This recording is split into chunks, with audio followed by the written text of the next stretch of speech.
బుడ్డర్ Khan model లెక్క ఒక బుడ్డర్ ఖాన్ని తలపిస్తున్నట్టుగా మాట్లాడుతున్నాడు. తెలంగాణలో ఆయన పదవి కాపాడుకోవడానికి ఈరోజు ఉన్నటువంటి పరిస్థితిని గమనించి ఏదో ఒక రకంగా తన పదవికి ఉన్నటువంటి గండాన్ని తప్పించుకోవడానికి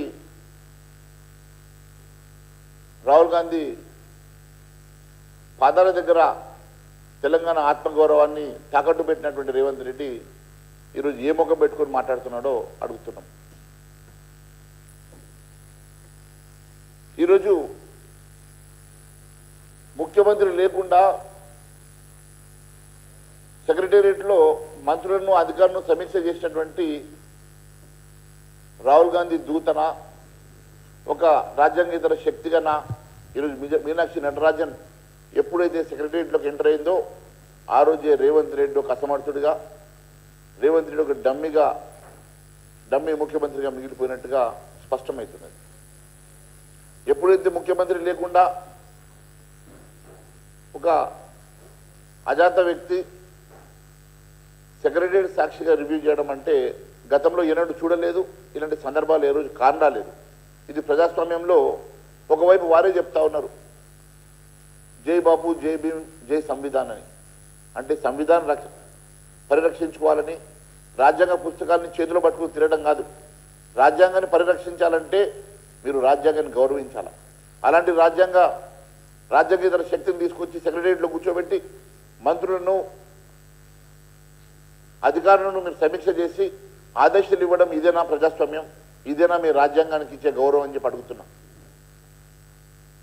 పూర్తిగా ఒక ముఖ్యమంత్రి అసమర్థుడైనా కూడా ఏ రోజు కూడా గతంలో జరిగినటువంటి ఒక సంఘటన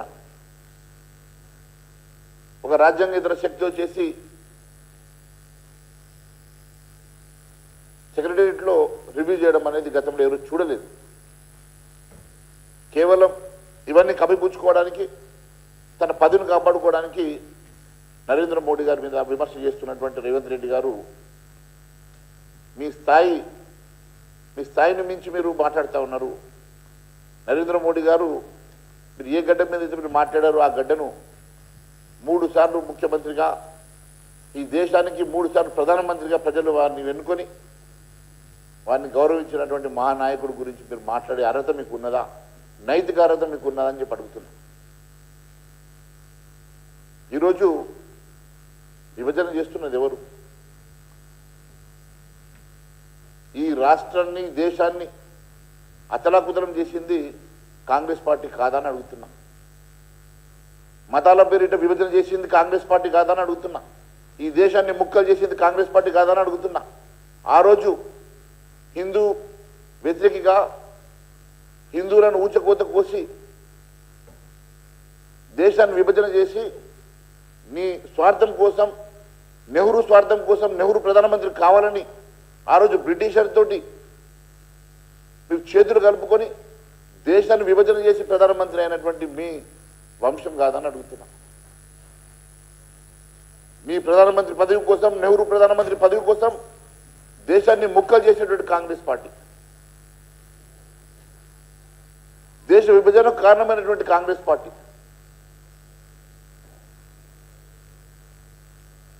మతాల పేరు మీద విభజన చేసినటువంటి కాంగ్రెస్ పార్టీ ఆ రోజు కొన్ని లక్షల మంది హిందువులను ఊచకోత కోబడినటువంటి ఆ అంశం ఇంకా ప్రజలు మర్చిపోలేదు. అలాంటి మీరా ఈరోజు మాట్లాడేది విభజన గురించి, వివక్ష గురించి. నేను ఒకటే అడుగుతా ఉన్నాను, బహుశా రేవంత్ రెడ్డి గారికి చరిత్ర తెలియదా, లేకుంటే చరిత్ర మర్చిపోయిండో కానీ ఇంకా దేశ ప్రజలు చరిత్ర మర్చిపోలేదు. భారతదేశాన్ని ముక్కలు చేసి మతాల పేరు మీద మీరు విభజన చేసి మీ స్వార్థం కోసం, ప్రధానమంత్రి పదవి కోసం చేసినటువంటి కుట్రలో భాగమే ఈరోజు ఈ దేశం ఈరోజు ఈ రకంగా విచ్ఛిన్నం జరిగిన సంగతి నేను గుర్తు చేస్తా ఉన్నాను. భారతీయ జనతా పార్టీ అంటే ప్రజలకు తెలుసు ఒక దేశభక్తి పార్టీ అని. దేశం కోసం, ధర్మం కోసం, ఈ దేశాన్ని అభ్యున్నతి స్థాయిలో తీసుకెళ్లడం కోసం భారతీయ జనతా పార్టీ ఆవిర్భవించి నుంచి పనిచేస్తున్న సంగతి ప్రజలకు తెలుసు. కాబట్టే ఈరోజు మూడోసారి కూడా భారతదేశ ప్రధానమంత్రిగా నరేంద్ర మోడీ గారిని గెలిపించే సంగతి గుర్తు చేస్తా ఉన్నాను. ఈరోజు ఇలాగైనా పదవి కాపాడుకోవాలని ఆకాంక్షతో నువ్వు మాట్లాడితే ప్రజలు అమాయకులు కాదు, ప్రజలన్నీ గమనిస్తూ ఉన్నారు. నేను ఒకటే అడుగుతా ఉన్నాను, ఉల్టా కోత్వాల్ చోరుకు డాంటే అన్నట్టుగా మీరు అక్కడో అహ్మదాబాద్లో మాట్లాడుతున్నారు కదా, మీకు దమ్ము ధైర్యం ఉంటే బహిరంగ చర్చకు సిద్ధంగా ఉన్నాం, మీరు ఎక్కడ పెడతారో చర్చ పెట్టండి. ఈరోజు మీ 6 గ్యారంటీల అంశం కానీ మీరు ఇచ్చిన హామీల గురించి కానీ ఏ ఒక్క హామీ నెరవేర్చకుండా 6 గ్యారంటీలు నెరవేర్చకుండా నువ్వు పోయి అహ్మదాబాద్లో మాట్లాడుతున్నావు. ఏదో మొత్తం 20 కోట్ల రూపాయలతోటి నేను రుణమాఫీ చేసిన అని, కనీసం 60% కూడా రుణమాఫీ చేయకుండా తప్పించుకున్నటువంటి దుర్మార్గమైనటువంటి ప్రభుత్వం మీది కాదని అడుగుతున్నా. 420 హామీలు ఎగ్గొట్టినటువంటి పార్టీ మీది కాదని అడుగుతా ఉన్నా. 6 గ్యారంటీలను ఎగ్గొట్టినటువంటి పార్టీ మీది కాదని అడుగుతా ఉన్నాను. ఏదో చేసినట్టు ఏదో సాధించినట్టు రాహుల్ గాంధీ ఆశయాల కోసం చేసినామంటున్నారు కదా, మరి ఏ రాహుల్ గాంధీ అయితే తెలంగాణకు వచ్చి బహిరంగ ప్రజల పక్షాన ఇవన్నీ కూడా 6 గ్యారంటీలు అమలు చేస్తామని చెప్పి ఈరోజు తెలంగాణ ప్రజానీకాన్ని మోసం చేసినటువంటి రాహుల్ గాంధీని తెలంగాణ ప్రజలు అసహించుకుంటున్నారు, తెలంగాణలో కాళ్ళు కూడా పెట్టనియారని చెప్పి తెలియజేస్తా ఉన్నాను. ఈరోజు అసలు రాహుల్ గాంధీకి ఏం దేశభక్తి ఉంటుంది, కాంగ్రెస్ పార్టీకి ఏం దేశభక్తి ఉంటుంది, ఒకసారి మీరు ప్రజలకు చెప్పాలని చెప్పి అడుగుతున్నా. తెలంగాణ ప్రజలు అమాయకులు కాదు, మీరు ఇచ్చినటువంటి అన్ని హామీలు గుటకమని చెప్పి తెలుసుకున్నారు కాబట్టే తెలంగాణ ప్రజలు మొన్న జరిగినటువంటి పార్లమెంట్ ఎన్నికల్లో నీ స్వంత పార్లమెంట్ను ఓడగొట్టిండ్రు, నువ్వు రిప్రజెంట్ చేసినటువంటి మల్కాజ్గిరిని ఓడగొట్టిండ్రు.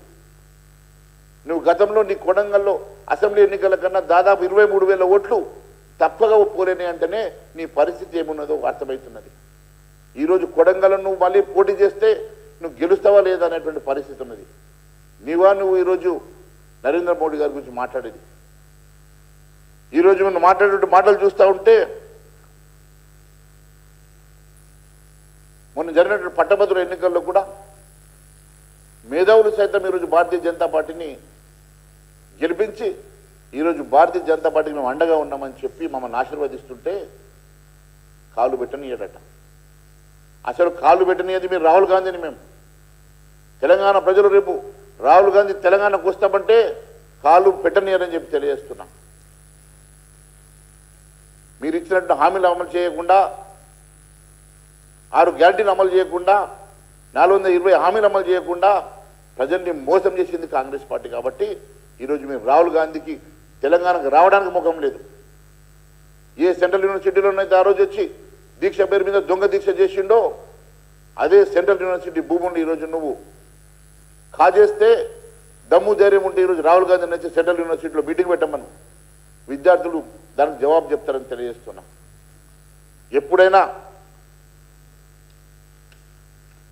తెలంగాణలో బీజేపీ కథం కాదు, తెలంగాణలో భారతదేశంలోనే కాంగ్రెస్ పార్టీ కథమవుతున్నది. ఈరోజు కాంగ్రెస్ ముక్త్ భారత్ ప్రజలు కోరుకుంటున్నారు. చివరిగా మిగిలిన 2 రాష్ట్రాలు కూడా రేపు కర్ణాటక కానీ తెలంగాణలో కానీ రేపు ఎన్నికలు జరిగినా కూడా చిత్తుగా కాంగ్రెస్ పార్టీ ఓడించడానికి ప్రజలు సిద్ధంగా ఉన్నారు. రేపు జరగబోయేది కాంగ్రెస్ ముక్త్ భారత్. తప్పకుండా కాంగ్రెస్ ముక్త్ భారత్ వైపు ప్రజలు అడుగులేస్తూ ఉన్నారు. అది మీరు ఒకసారి గమనించకుండా ఇష్టానుసారంగా మీరు మాట్లాడుతుంటే ప్రజలు నవ్వుకుంటున్నారని చెప్పి తెలియజేస్తా ఉన్నాను. నేను ఒకటే అడుగుతా ఉన్నాను, ఇదంతా పరిస్థితి చూస్తుంటే పచ్చ కమర్లోకి లోకం పచ్చగన్నట్టు నీవంతా కూడా ఆయన ఏదో చేసినట్టు భ్రమపడి ఏదో చేసినట్టు పోయి నువ్వు గుజరాత్లో పోయి చెప్పుకోవడం కాదు. నీకు దమ్ము ధైర్యం ఉంటే ఇక్కడే బహిరంగ చర్చ పెడదాం. ఎన్ని హామీలు అమలు చేసినావో, ఎన్ని గ్యారెంటీలు అమలు చేసినావో ఇక్కడ ప్రజల పక్షాన మనము మరి బహిరంగ చర్చ చేద్దాం.